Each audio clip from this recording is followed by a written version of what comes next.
Bom dia, boa tarde, boa noite. Sejam bem-vindos a mais um episódio do nosso podcast inigualável, sensacional. Eu sou suspeito para falar isso, né? Tudo é possível. Eu sou Karim Férez. Vocês sabem porque eu tô aqui toda semana. Mas o nosso convidado muda toda semana, convidados especiais. E antes de eu chamar o nosso convidado de hoje, eu vou falar para você se inscrever no nosso canal, porque a gente precisa de inscritos. E é tão fácil para você não paga nada, não custa nada. É só você ir lá, inscrever-se, pim, inscreve-se. Se você não sabe fazer isso, der lá, se cadastra, pergunta pro seu filho, pro seu sobrinho, pro seu neto. É isso que eu faço também. É isso que eu faço. Fiz muito isso aí. E também tem o sininho. Aí você ativa o sininho, aí cada episódio de novo entrevistado que vai subir toda semana, você já vai receber um pim, que é esse sininho que vai te alertar que subiu um novo episódio com um novo convidado. Então, depois dessa longa explanação sobre a inscrição, sobre as maneiras do YouTube, eu vou receber aqui com muito prazer Tony Zubieta. Aí. Seja bem-vindo, Tony. Prazer, Karim. Eu tô louco pra conversar com você, porque eu sei que você tem uma história de vida muito diferente. Aliás, todos nós temos histórias únicas, Todo né? mundo, Mas a sua teve picos. Foi, né? foi. Muitos picos. Me conta tudo. Onde nasceu, como cresceu, Tony Zubieta, quem é Tony Zubieta, pra gente chegar nas coisas que você já fez. Resume, hein? A gente só tem pouco tempo. Karim, eu comecei assim, eu tinha uma vida, eu fui assim, muito educado para poder ter carreira em empresa, fazer tudo como a maioria das pessoas fazem, né? Nossos pais, isso era o sonho dos nossos pais, eles né? educam... Vai prestar concurso do Banco do Brasil, né? Todo mundo na década isso, de 50, não, 60. Né? Você vai estudando já para poder passar no vestibular. Você já entrou na primeira série, o cara já tá pensando em... É verdade. E eu fui bitolado, sempre fui com esse foco total. Apesar das minhas rebeldias na adolescência... Como todos nós. Eu fui e cumpri todas as regras. Com 17 anos eu já estava entrando na faculdade. Olha aí. Que faculdade você fez? Olha só, eu fiz 2 faculdades. Fiz a Unesp em Botucatu, de agronomia. E foi uma história maluca, porque eu não sabia, com 17 anos é pouco tempo para você tomar uma decisão, né? É muito cedo, né? Você toma essa decisão de 17 anos para poder supostamente tomar a decisão da sua vida, né? O que você vai fazer na sua vida? Fora do ar, você perguntou se queria saber um pouco mais. Eu entrei com 16 ainda, um ano antes. Ah, é?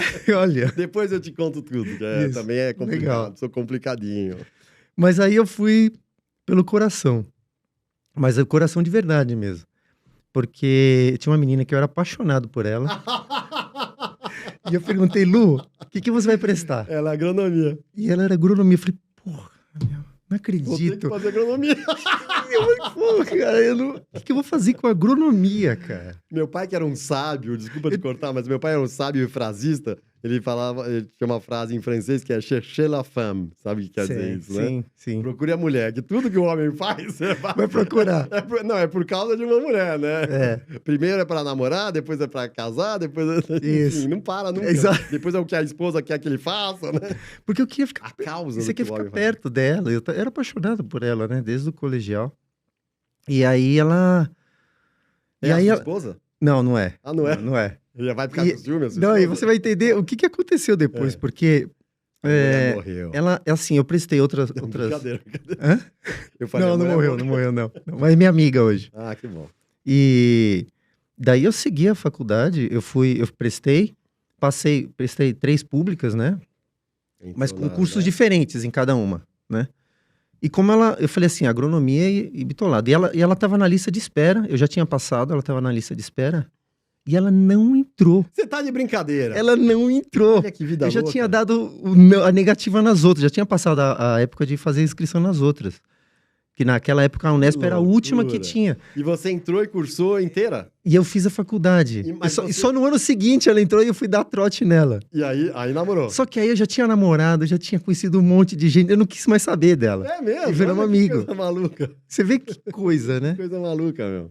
E a faculdade é uma delícia, a agronomia. Eu descobri a agronomia porque natureza, né? Então, eu sempre fui muito... eu já gostava da natureza. Mas naquela época a agronomia era um curso que pegava tudo, né? Então, o agrônomo era um cara que que ele era odiado, assim, em termos, porque ele podia mexer com animal, podia mexer com planta, podia mexer com floresta, com gestão ambiental, fazia tudo. Hoje tem umas especialidades para cada coisa, né? E na época não tinha. Então... Tá falando isso em década de 40, assim? Não, parece, cara, parece, cara. Naquela Parece. época, a Mas gente é que nem prestava vestibular, porque você passava lá. eu entrei em 91, Não, né? Então não era mas era muito mais abrangente, né? É. Mas de lá para cá, com essa onda que teve de muita especialização, né? Então acabou surgindo várias profissões aí no meio, né? E aí, você fez agronomia e fez alguma junto? Depois eu terminei a faculdade e assim, eu não sou agrônomo. Eu fiz agronomia. É. Eu não sou agrônomo porque eu nunca trabalhei. Olha que louco. Hoje eu tô trabalhando com as duas coisas. Você fez qual depois? Depois fui fazer administração. Na sequência? Na sequência. Eu já Pública entrei... também? Não, é particular. E eu fiz na sequência, vim para São Paulo fazer aqui, e já não queria morar na casa dos meus pais, porque já estava com outra mentalidade república, né? Era uma zona, todos os dias tinha festa, era uma delícia morar em república. E aí eu fui seguir administração. E banco, consultoria, aquela carreira, né? Aí você fez essa carreira dentro Fiz a de carreira- administração. E dentro de banco? Não, eu fiquei pouco tempo em banco, porque eu achava um saco, continuo achando. Instituição Que- financeira? que- Mas que daí trabalhar você em foi pra instituição qual? Eu fui trabalhar depois na Vivo, na Thomson Reuters, na Heineken. Entendi. Grandes Então, empresas é, multinacionais, você foi fazendo uma carreira dentro de multinacionais. Fui fazendo carreira dentro de multinacionais. E assim, eu tava falando com você, né? Falei assim, a vida dentro de empresa, pra mim, acabou sendo assim. Era o grande momento da minha vida, eram as férias. Que loucura. Porque assim, você trabalha pensando nas férias. Não, já tá chegando. Não, então não dá pra... Vamos quebrar, né? 2 semanas aqui, mais 2 semanas no final do ano. Então você fica naquela angústia, parece que você tá preso Verdade, mesmo. É né? verdade. E eu tava no auge da minha carreira, né? Já tava como vice-presidente de uma empresa, uma multinacional americana, que não era nem americana na época, que ela veio fusão de outras empresas, e eu resolvi sair para empreender. E fiquei apaixonado por um modelo que a gente estava implantando dentro da empresa, que é o OKR, que é um modelo de gestão de metas, resultados. E eu falei assim, não é isso que eu quero fazer exatamente, mas isso vai mudar a minha cabeça. Olha que legal. Isso foi 2001? Isso foi em 2011. Você ficou 2011. 20 anos, então, em...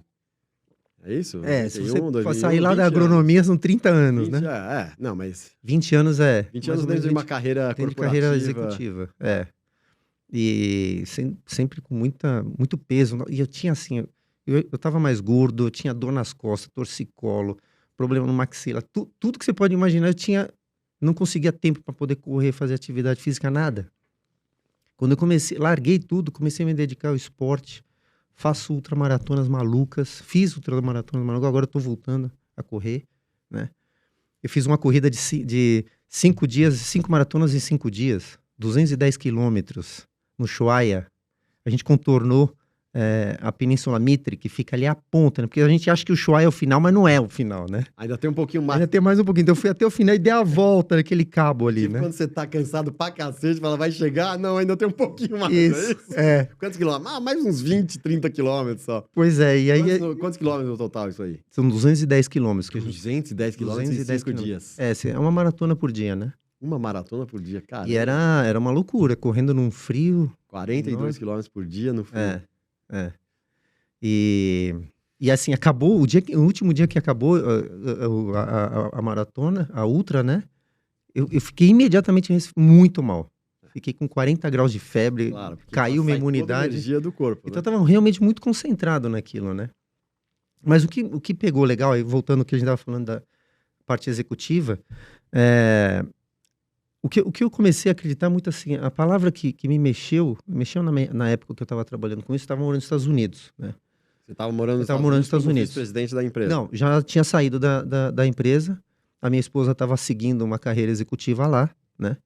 E eu estava já focado para poder empreender lá, né? Já fui com essa mentalidade de empreender lá. Então você foi acompanhá-la pensando, bom, eu vou largar a minha aqui, eu vou empreender nos E foi bem Estados assim, Unidos. quando ela aprova, é agora que eu saio.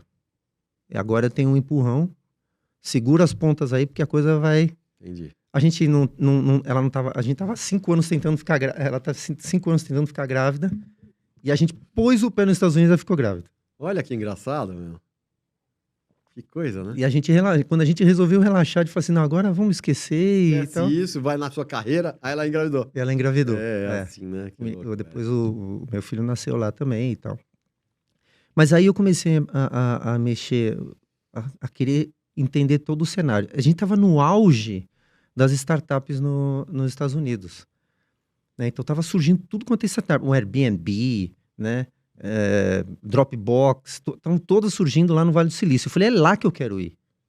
Olha que Eu legal. estava morando na Pensilvânia, eu falei, não, vou do outro lado. Eu quero estar perto dessa galera, eu quero conhecer o que está lá, né? E aí eu me inscrevi num programa lá, Startup School, que chama aí Combinator, que é de empreendedorismo, para poder, ou você tem a ideia, ou você ainda não tem, só está no papel, ou você já tem no papel, já colocou em prática, tem vários estágios, né, de desenvolvimento. Eu estava num nível que eu estava com uma ideia no papel, de fazer uma plataforma de tecnologia, e aí eu comecei a minha cabeça pirou, porque a vibe de lá era muito diferente, a cabeça de lá era muito diferente. Então, manja quando a gente fala assim que os nossos pais falam pra gente assim, que se você for fazer alguma coisa, faz a coisa certa logo da primeira vez, pra fazer certo. Então gasta, faz a coisa certa. E a gente demora muito. Se vai fazer direito, né? Eles falam, vai fazer, faz direito. Faz direito, exatamente. Se vai fazer, faz direito, né? Então eu vim com essa mentalidade e lá eu falei assim, que nada. Começa a fazer aí. Vai errando pra acertar. Eu falei, mas isso faz mais sentido mesmo. A gente vai errando pra acertar. Não vai acertando pra errar. Não é o contrário. E as grandes descobertas científicas são assim, né? O cara vai no acerto e erro, né? Erro, acerto. Erro, acerto. E... Enfim, aí eu falei assim, nossa, isso aqui é a minha cara, né? Melhor o feito do que o perfeito, né? E aí? Aí você conseguiu E aí eu comecei a seguir nisso, aí eu fiz os cursos, me fez a formação lá, tudo. Voltei pro Brasil pilhado, né? De já ter uma ideia para conceber a empresa. Eu lancei uma startup focada num processo de gestão de resultado para a empresa, né? Focado na empresa, mas com uma outra cabeça. E ninguém tinha a mesma mentalidade de fazer isso. Pouca gente se falava disso aqui, né? Que era o OKR, que é uma sigla que tem de objetivo e resultado-chave, né? Então, o importante é você entender o objetivo que você quer, para depois você traçar os meios. Primeiro entende o que você quer. Não vai escrevendo as suas metas sem saber onde você quer chegar, né? Então, aí eu falei, puxa, é aqui que eu quero trabalhar. OKR é Objective Key Results. Objective and Key Results, Key Results. Objetivo e resultado-chave. Que é uma coisa da década de 70 e tal, que acabou... E estava todo mundo trabalhando com esse modelo lá, né? Muito foco, muita coisa de fazer pouco e gradativo, né? E aí, puxa, eu abri a empresa aqui e apresentei a proposta e muita gente começou a ficar interessada e a coisa evoluiu, né? A plataforma evoluiu. E é nisso que você está hoje. E é isso que eu estou fazendo hoje. Eu tenho uma consultoria também, que eu faço trabalho de consultoria focado nesse modelo, né? Assim, focar no que realmente importa. Se fazer as coisas que realmente importam. Esquece todo o resto. Que legal. Começa com um, né? Então, às vezes, você começa com um, com dois. Aliás, tem um negócio muito legal, Karim. Copa do Mundo de 2018. Você lembra do jogo da Bélgica com o Japão? Lembro. Oitavas... Especificamente, esse eu lembro. Foi 3-2. E... Agora esqueci o nome do cara, que era o jogador da Bélgica. O Japão tinha feito, acho que 28 ou 32 no segundo tempo. Fez o segundo gol. Ferrou. A Bélgica não vai conseguir passar. Foi inacreditável. O Japão vai conseguir passar para as quartas de final. E aí, quando o Japão fez o segundo gol, aquele... O cara lá, Kulolo, eu não lembro agora o nome do jogador.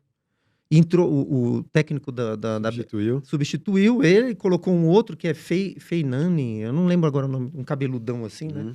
Colocou o cara no lugar e esse cara, ele virou pra ele assim, falou assim, puxa, agora a gente tem que fazer 3. E ele virou pra ele, esse Feinani, e falou assim, não, a gente tem que fazer 1.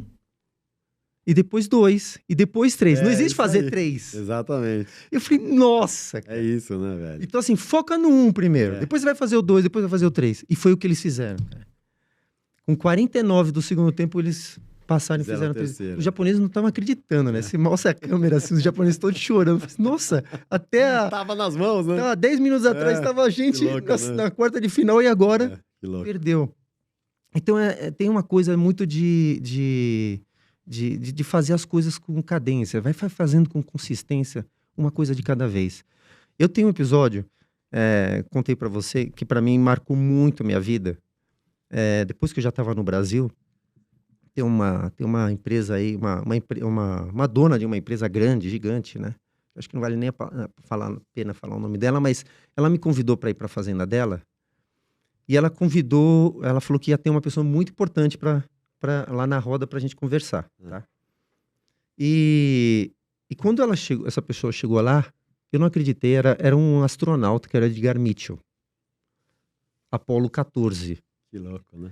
Eu falei, não acredito que o Edgar Mitchell, porque eu já era fascinado pelo um trabalho que o Edgar Mitchell fez, que é no Noetic, que é um instituto que tem lá em São Francisco, Olha, né, que nos legal. Estados Unidos. Então já era fascinado. Quando eu vi, eu falei, não acredito. Olha que legal. E vou ter oportunidade de eram 10 pessoas só que tinha lá, né? E ele ia ficar 2 dias. Eu falei, não, eu vou ter 2 dias para conversar com cara. o cara. Eu vou colar nele, sem ser o chato, né? Sem ser o chato. Eu falei, não acredito que eu tô do lado dele, né? E eu sentei do lado do Edgar Mitchell e falei assim, tá uma noite linda, a gente tava no meio um bambuzal assim, fazendo uma reunião.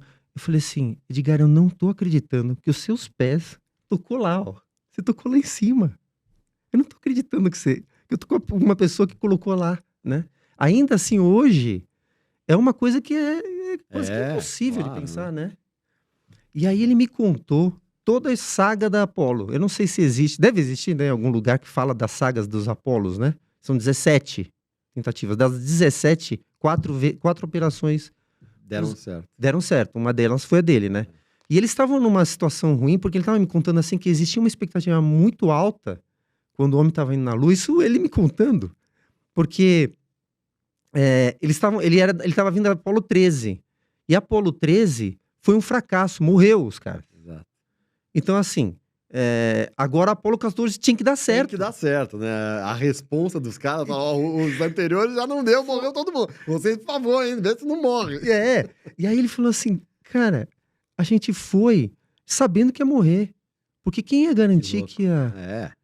Né? E olha que coisa interessante. A primeira Apollo 1, já foi com astronauta. Eu não sabia. Já tinha ido com astronauta. Então, com a mesma mentalidade que eu tô te falando de fazer, vai fazendo as coisas. Você não pode mandar para uma primeira missão dessa se você não sabe. É o desconhecido, né? É muito louco. E eles mandaram o cara e morreu a primeira. Então, todas as outras que seguiram na sequência foi sem tripulação. Porque o primeiro já morreu. Porque né? Não, volta. Vamos ficar matando. Começa Exatamente. Calma, vamos voltar como esse do jogo, né? Não tenta fazer os 3 de uma vez. Exatamente. Um de cada vez. Então, pera, primeiro manda um cachorro. É isso. Não tenta fazer. Então, eu tinha uma expectativa enorme, assim, né? Daí ele me contou que quando ele estava retornando, como todo mundo, né? Eu posso imaginar quando tá retornando e ver aquela coisa linda, né? Claro, né? A Terra, coisa mais maravilhosa que existe, né? Azul e tudo. Ele falou assim, a gente precisa ter consciência do que a gente está fazendo aqui. E aí ele fundou em 1973 a Noetic. Olha, que legal.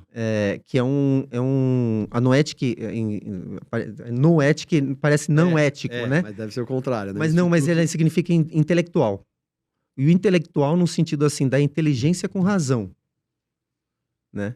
Então, eles são um instituto onde eles trazem pessoas do mundo inteiro para poder discutir sobre a consciência, sobre a Terra, sobre as questões sociais, né?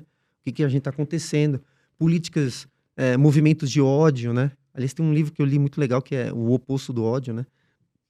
Então, são coisas que acabaram sendo desenvolvidas nisso com o objetivo de salvar o ser humano, a visão quântica, né? Que legal. Você diria que esse foi o momento mais marcante da sua vida, foi encontrar com ele, assim? Eu acho que, assim, como eu já tinha vindo de um processo desse de ver outras coisas diferentes, porque quebrou muito a minha cabeça, né? Eu trabalhava numa empresa onde não podia errar, né? Se você errar, você tá fora do jogo. E errar é tudo na caixinha, né? Ali no mundo executivo, corporativo, tudo na caixinha, né? Tudo você tem que fazer as coisas, seguir as regras. Ou você é o rebelde. Então, assim, você vai fazer um treinamento. Olha que coisa louca. Você vai fazer um treinamento. Você precisa justificar que aquele treinamento que está fazendo tem a ver com o que você está trabalhando. E quem disse? Às vezes eu estou no teatro e no teatro me dá uma ideia. Exatamente. Nossa, isso aqui pode ser usado. Exatamente. É justamente o contrário. É justamente nas situações menos previsíveis que você tem ideias maravilhosas. Exatamente. Né? Exatamente. E isso me corrompia. Eu falei, meu Deus, mas eu, sei lá, eu quero aprender francês, porque de repente falando francês um dia a empresa e tal.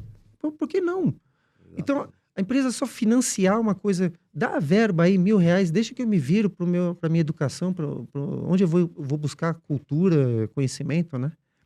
Então, tudo isso foi quando eu descobri que claro, né, Karen, que tomar uma decisão de empreender me tirou da zona de conforto muito grande, né? Porque eu fiquei descoberto, né? Eu fiquei aí 3 anos, a primeira vez que eu contratei um cara da empresa, o estagiário, eu não ganhava nada. Eu tinha que pagar 1.500 pro estagiário. Você não ganhava. E eu falei assim, cara, você vai ter que fazer muito mais do que eu, porque você tá recebendo, eu não recebo, cara. Tudo que eu ganho vai pra empresa. Eu vou aplicar para contratar mais gente, fazer isso. E o meu sócio também. A gente começou assim, tudo que a gente ganhava, jogava na empresa. E eu falei assim, Henrique, calma, cara, calma. Daqui a 3 anos a gente tá ganhando dinheiro. Legal. E aí foi, né? Então você tem essa mentalidade de empreender e as pessoas falam assim, pô, eu não vou empreender no Brasil porque é difícil. Mas se você não pensar fora desse contexto, você não faz nada. Então você vai pro lado do conformismo, né? Da zona de conforto, né? Então eu queria sair disso. Então eu expandi a minha fragilidade, falei assim, eu vou quebrar isso tudo, né? Não fala que para você deixar de ter medo, você tem que enfrentar o medo. Exatamente. E para fazer omelete tem que quebrar os ovos? Tem que quebrar os ovos, você tem que botar a mão na massa ali, né? Mas o Edgar Mitchell foi um negócio... Depois de alguns anos eu voltei para os Estados Unidos, e no dia que ele morreu, coincidentemente eu estava em Washington visitando o museu da astronomia lá. Esqueci o nome do museu. Eu estava visitando o museu onde tem as exposições lá das Apolos, né? Olha, e tava lá. E aí eles anunciaram, falando que o Edgar Mitchell tinha morrido no lugar lá da exposição. Eles anunciaram, né? E aí, pô, cara, que pena, né? Me emocionei com a situação. Né? Você o conheceu? Quantos anos ele já tinha? O Edgar já tinha quase 80 e poucos anos já. Que legal, Porque você imagina, ele foi em 59, né? Que 60 ali, mais ou menos, que ele foi. Agora, então, isso vamos dizer, uns momentos marcantes, né? Você ter rompido lá, ido para os Estados Unidos, papapá. Eu sei também que você tem uma história de viagens, né? De umas coisas muito fortes que aconteceram. Foi. Eu tive uma experiência num lugar, assim, que foi uma amiga minha que falou assim, cara, vai para a Escócia, vai conhecer na Escócia um trabalho que está sendo feito lá de sustentabilidade, né? E na época a minha esposa, ela muito diferente de mim, porque ela faz as coisas, hoje menos, né? Mas ela fazia muita coisa assim, não, tem que ter certeza. Quadradinho. Então assim, se a gente vai lá, pô, a gente não vai ficar lá 1 ano, né? Vamos lá e vamos ver. Então já nem tira o aluguel do carro, vamos lá e ver, se precisar já sai correndo. Porque do jeito que pintou, parecia que tava todo mundo pelado no meio do lugar, assim, andando nas árvores e tal. Parecia que essa era a sensação que tinha. Uma comunidade sustentável, né? Que você vivia sem comer carne, produzindo o próprio alimento e tal. Então, a visão que tinha... E eu confesso que eu também tinha um pouco disso, né? Tinha um pouco disso o quê? Essa visão meio parecia, foi, pô, deve ser pré-histórico o negócio, né? E aí a gente chegou lá e, assim, um lugar maravilhoso. As pessoas, o respeito, né? A forma de viver, a conexão com a natureza, um lugar, Findhorn, chama Findhorn, né? Pertinho do Lago Ness. Que legal, famoso. Inverness, né? Famoso Lago Ness. Então, lá no norte da Escócia. E um lugar maravilhoso. Então, a gente viveu lá muitas experiências. Ela vivendo a experiência dela, mais focada na integração das pessoas e tal. E eu fui trabalhar com agronomia lá. Eu fui cuidar do garden, do jardim, da horta. Que era a fortaleza do lugar, porque as coisas cresciam. De lá, né? Era de lá, era tudo grande, as coisas eram muito bem cuidado, né? As pessoas faziam carinho nas flores, nas plantas, conversavam. Que legal isso, hein? Então, você acha uma coisa maluca, né? Eu lembro que eu estava andando de bicicleta um lugar lindo, assim, aquele jardim maravilhoso e um cavalo branco correndo. Eu falei, não é possível. Você olhou pra ver quem? Alguém pôs esse cavalo. Quem que pôs esse cavalo aí? Pô, esse lugar aqui é um paraíso. É produção, né? Parece, Produção. Alguém soltou cena o cavalo de cinema. Eu falei, nossa. Que louco, Eu né? falei, não tô acreditando que eu tô vivendo um negócio E desse. Assim. vocês ficaram lá quanto tempo? A gente ficou quase 6 meses lá. 6 meses. Então ela saiu da empresa. Ela saiu. Aí foi uma Também. transição que ela também estava fazendo. Mas ela estava indo para outra empresa, né? Tá. Eu já Tirou tava. só esse período pra... Eu já tinha partido para empreender e tal. Tava explorando, né? E foi lá nesse lugar na Escócia que você ficou um tempo sem comer? Exatamente, Você vê que eu tô ligado, né? Eu fui. Essa foi uma experiência que eu fui numa segunda vez que eu fui para lá. Tava tendo um trabalho de um alemão. E eu cheguei lá, na verdade, eu tava passando uma fase muito difícil, porque eu perdi minha irmã em 2015. E juro, Carinha, eu larguei a empresa. Meu sócio, na época, cuidou da empresa. Durante um ano, eu não apareci na empresa. Eu pirei. Sabe quando você pensa assim, tem uma pessoa que não pode morrer na tua vida? É essa pessoa. Ela fazia tudo. A gente era muito conectado. E foi uma morte súbita, assim. Ela teve uma morte... tava com uma síndrome de Brugara, que chama, que você para o coração de repente. Mesmo? Que loucura. Com quantos anos ela tinha? Ela tinha 33 anos. Que loucura. Já acabado de terminar a medicina, já foi a especialização na medicina. Que loucura. E aí, eu falei, vou pra lá. É lá que vou me encontrar, porque eu tava perdido, tava muito ruim, tudo. Lá na Escócia. Eu fui pra lá, voltei pra lá. Aí fui fazer, e aí eu conheci esse cara, esse alemão, lá. Ele tava fazendo um trabalho de ficar 7 dias sem comer. Eu falei, meu Deus. Só que olha só, olha que doideira. Eu fui porque eu falei assim, minha vida já tá ruim, perdi minha irmã, se eu morrer aqui nesse negócio, loucura, tá tudo certo. E fui com essa mentalidade. Que loucura. Mas você podia ter ido com a outra mentalidade, né? Falar, não, primeiro vamos fazer um dia, primeiro um dia, depois 2. Eu já tava pensando, eu falei assim, eu vou morrer, porque eu não consigo deixar de comer. Que loucura, né? Uma semana. Mas assim, você não é... cara, era assim, foi... Eu já entrei no primeiro dia, eu falei assim, eu não vou aguentar e eu vou morrer mesmo. Porque não dá. Que louco. Você podia comer, você podia eleger, comer uma maçã, 2 dias desses 7, você podia comer uma maçã. Então não foi 7 dias sem comer, tá me enganando aqui, bro. Pô, vem com essa conversinha, mano, comeu 2 maçãs. Pois você podia comer. E adivinha, né? Eu queimei a largada no primeiro dia. No primeiro dia você falou, eu não aguentei. Chacoalhou o alemão, me dá maçã, pelo amor de Deus. Eu falei assim, eu quero uma maçã. Mas você pega a maçã assim, ó. Claro, né? Assim, né? Você vai se deliciando, assim.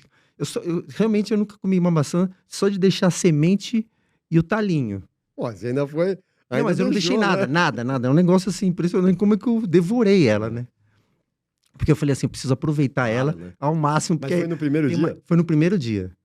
Né? A gente começou de manhã e tal. Sabe o que é louco dessa experiência? Porque durante o passar do tempo, né? Tinha várias dinâmicas, a gente conversava, não era uma coisa que você ficava olhando para a parede, né? Tinha várias atividades lá ali, né?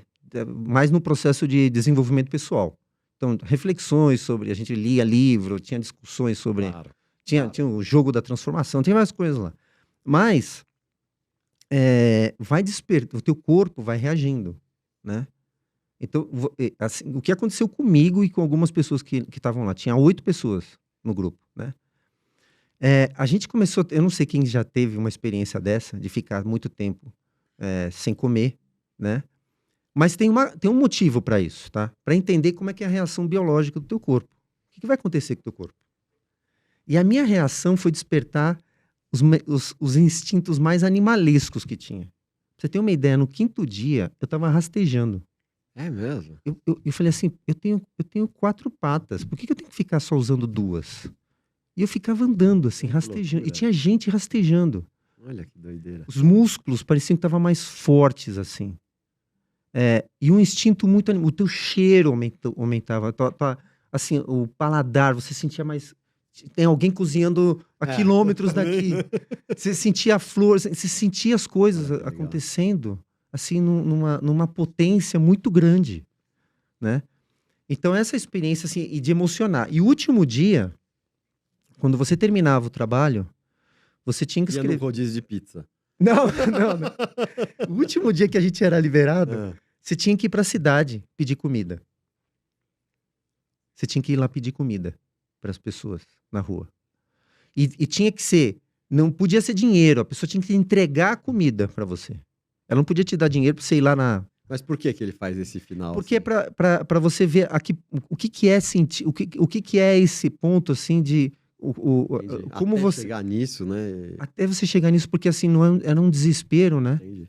E eu, falando inglês ainda pra fazer isso, né? E não me deram. Ah, é? Você Não não me ganhou deram. nada. Eu tava numa cidade próxima ali, que é Forres, né? Era próximo de lá. Eles largaram a gente na rua e falaram: vocês têm 4 horas aí e depois a gente vem aqui pegar vocês. Claro que confiaram, né? Porque podia pegar, sei lá, ir assaltando em É algum uma lugar. baguete, Pô, lá. bateria. Eu via as árvores assim, cheias com aquele blueberry e tal. Eu falei: nossa, vou pegar tudo, morango. Não, mas ele falou que não podia, Não, era só pra pedir. Ele não ficou fiscalizando. Eu podia ter feito, né? É. Mas eu Mas a falei assim... ideia era essa, né? Finalmente era conseguir uma comida doada por alguém. E doado por alguém se pedindo comida, Uhum. né? Pedindo comida para as pessoas na rua. E não me deram. Não me deram. Até porque aquele dia tava meio frio, tinha pouca gente circulando, não podia entrar nos bares, né? Tinha que ser pessoas circulando na rua, né? E eu até juro que já no último dia... Eu vou te ensinar, tem que fazer uma carinha assim, ó. Ah, mas Please, o gato de botas, né? É, o gato de Aquela botas. assim. please. E era mais ou menos isso minha É. cara, porque eu tava desesperado, né? Eu tava branco, desesperado para comer. Mas passou aquela, né? Aquela excitação de comer inicial, eu já tava mais tranquilo, assim, né? Mas foi, em final, foi uma experiência, assim, inacreditável, né? Enfim, que fez eu... Muito legal isso na vida. Muito legal essa experiência na vida, né? Eu fiquei com vontade de. Talvez não uma semana, mas 2 horas, pelo menos, né? Ficar sem comer 2 horas, aí eu vou pedir um salgado aí pra alguém aqui Pra no alguém. estúdio. Depois eu tive a oportunidade de ler alguns depoimentos, porque as pessoas escreveram cartas entre si, trocaram e Uhum. tal, né? E eu fui... Eu fiquei emocionado com alguns, assim, mas no fundo você acha que é impossível fazer as coisas, né? A gente fala que tudo é Pois é. possível, né? Pois é. Mas o impossível, eu aprendi assim que você tem um impossível com um I maiúsculo e o I minúsculo. O impossível do I maiúsculo é o impossível que realmente não dá. E o impossível com I minúsculo é aquele que, ok, se eu fizer um movimento aqui, E pra mim isso era um impossível com I maiúsculo. Ficar uma semana sem comer. Imagina, cara. Pra quê? Por quê? Loucura. É bobeira fazer esse negócio, né? Então, assim, e aí você descobre que fazendo coisas impossíveis com I minúsculo faz você fazer coisas Exatamente, com com I I maiúsculo. maiúsculo. Olha que legal. Então você fala. Não, fala. Então, assim, conclui. você tem que explorar isso, cara. Isso me abriu, assim, a possibilidade de fazer muita coisa. O que eu ia falar, porque você fez um monte, né? Porque essa ultramaratona, né? Foi. Vários dias correndo, uma maratona por dia, 5 dias, uma semana sem comer. Quer dizer, quantas coisas, né? Se libertou do corporativo e foi empreender. Quantas coisas você fez quebrando barreiras e mostrando que tudo é possível. A gente, essa ideia de correr, né? Foi um amigo que falou pra mim assim. A gente já tinha corrido outras ultramaratonas, né? E ele virou pra mim, o Denis, né? Ah, o Denis? Conhece o Denis? O Denis chegou pra mim e falou assim, cara, vamos correr 5 dias, 5 maratonas. Porque tem uma prova aí que é assim, tá? Eu não sei em que lugar no mundo que é assim. Só que, cara, vamos por nós mesmo. Ah, foi só vocês dois? Vocês não só se foi a inscreveram em gente. nada. Olha que louco, Só velho. foi a gente. Que Aí eu falei assim, loucura. cara, mas assim, vamos fazer isso... Não. Vamos só fazer a estrutura mínima que tem que fazer e vambora. Olha que Para louco, aqui, tá tudo certo. A gente cumpre no final. Olha que legal. Aí eu falei, Denis, cara, mas se a gente morrer, se der alguma coisa... Eu falei, não, vambora. Olha que louco. E aí a gente tem essas loucuras de fazer essa... né? Eu fui fazer também uma nos antes, que essa foi muito mais hard. Porque foram 2 dias. É a 125... eu cruze. Os amigos meus já fizeram. E aí, eles curtiram? Muito. Um deles já veio aqui, inclusive. Ah, é? É médico esportista. Deixa eu te perguntar, então. Muito legal, todas as coisas que você fez. Quanta coisa você já fez, hein? Quanta coisa você já fez, e tudo a ver com o nosso podcast aqui, que é um podcast exatamente que mostra Impossível. isso, né? É. Que tudo é possível e perfeito. A gente está se dirigindo para o final. O parceiro, normalmente, o Woody, tá comigo aqui e ele faz um presente para que o legal. convidado. Então, hoje, excepcionalmente, você vai ver o presente ali, ó. Dá uma olhada ali. E depois você vai receber isso aí. Você vai receber na sua casa. Que legal, muito legal. Aí depois você vai ver aqui, não tá dando pra ver bem, mas você vai ver depois direito que ele tá fazendo aí pra você. E outra obrigado, coisa, pra Woody. você finalizar, pra gente finalizar, eu queria, se você desse um recado para as pessoas que ainda têm dúvidas sobre essas possibilidades da vida, sobre essa falta de limite nessa, se a gente pode dizer assim, eu acho que a vida é ilimitada. Aham. A gente que fica pondo obstáculos e limites. É. Então eu acredito mesmo que tudo é possível e genial isso que você falou do maiúsculo. Eu se pudesse fazer... É difícil você falar, né, palavras que possam talvez entender um pouco assim, se entender em que cenário que você tá. Porque você tem duas variáveis assim, que uma é a preocupação, né? O mundo externo é muito ruim, é muito difícil, então é melhor ficar aqui. E a capacidade da sua influência, de expandir isso. Então imagina um círculo, onde a influência é um círculo que está dentro desse círculo grande. Então a preocupação é tudo, e você é o círculo pequeno. Se você expandindo isso, você toma conta que a preocupação, ela acabou, ela sumiu. Olha que legal. Se você está dentro ali desse círculo, dentro dessa zona de preocupação, você vai cada vez menos. E você vai se vitimizando e diz, o mundo é ruim, é difícil fazer as coisas. A gente não consegue porque a economia está ruim, o governo é não sei o quê. Então você vai sempre se vitimizar e se colocar numa coisa assim, é melhor ficar aqui do que no, né? E você sempre vai ficar isso. Então assim, tenta expandir isso e esquecer tudo isso. Esquece essa zona de preocupação, essa zona de vitimização e tentar ocupar todo esse espaço e não deixar isso assumir o teu corpo, né? Olha que legal. Então, isso foi um pouco do que eu tentei, assim, isso eu aprendi lá nesses dias que eu tava lá, sem comer. E assim, eu acho que você tem que fazer esse processo, sabe? Que eu acho que você aprende muito, assim, com isso, né? Elimina essa... Genial, Tony. Legal demais. Olha, obrigado. Tô até extasiado com essa... Eu brinquei ali com o negócio de sem comer, mas eu acredito nisso mesmo, que ficar assim acaba expandindo a nossa mente, os sentidos, né? Porque a gente tá sempre atrás de comida, vamos dizer assim, né? No mundo material. A gente tá sempre atrás de comida. Você acorda de manhã e pergunta... O que você vai ter no almoço, entendeu? Você tá comendo café da manhã, você já tá pensando no almoço. Exatamente. É doido, né? Muito legal. Conversei aí com Tony Zubieta, um cara sensacional, empreendedor, consultor. Aliás, você podia ser coach. Você já te pediram ou já você faz esse trabalho? Eu faço esse trabalho, física? Faço esse trabalho de coach bom. também. Então você faz esse trabalho mais com pessoa do mundo corporativo? Com do mundo corporativo, legal. Eu faço demais. Com algumas startups e tal, mas mais com executivos de empresa. Legal demais.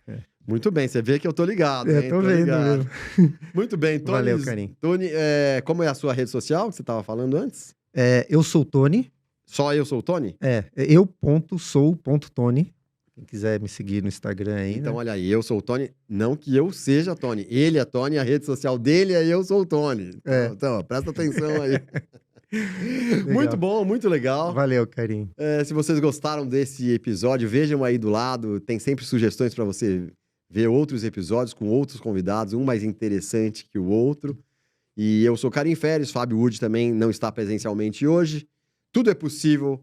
Estamos no YouTube e nas plataformas de áudio. E também nas redes sociais, vocês nos acham em todos que é lugar. Então, bora ser feliz. Abraço para vocês, pessoal. Valeu, Tony. Valeu, cara. Obrigado, legal demais. Obrigado, valeu.